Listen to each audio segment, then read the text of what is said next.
प्यारे बच्चों, आज जो हमारी कहानी है वो है नानी की सूझबूझ।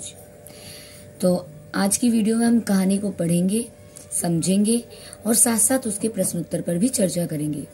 तो चलिए कहानी शुरू करते हैं। ये कहानी है मेरी नानी की। नानी अनपढ़ थी। मेरी माँ का सबसे छोटा भाई नन्हा शिशु था। ये बात तब की है। मेरी माँ को अपने छोटे भाई के सारे काम करने का बड़ा शौक था। एक दिन माँ ने छोटे चम्मच में दवाई भरकर नानी को दी। कोई काढ़ा था। नानी चम्मच शिशु के मुंह में डालने वाली ही थी। अरे ये क्या है? हमेशा वाली गंध नहीं है। बोतल लाओ। कहाँ से ली तुमने?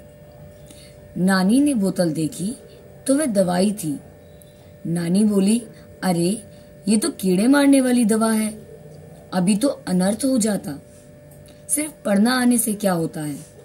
पढ़ी हुई बात को समझना भी जरूरी है।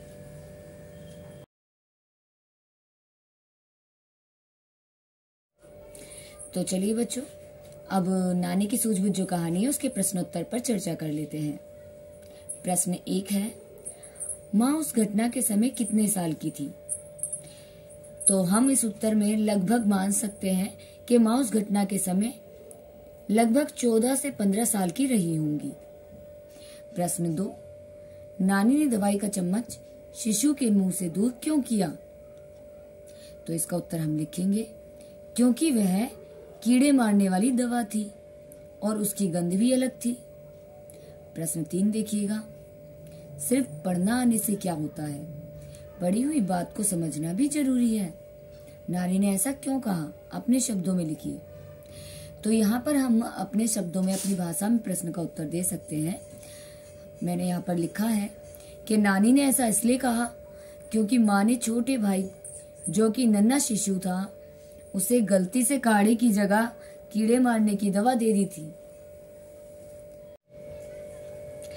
प्रश्न 4, अगर माँ शिशु को वह दवा पिला देती तो क्या होता? सोचकर लिखिए।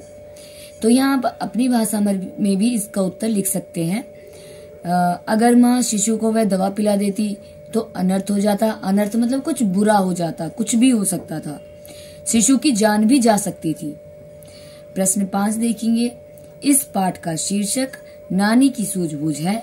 आप इसका शीर्षक बदलकर क्या रखना चाहेंगे?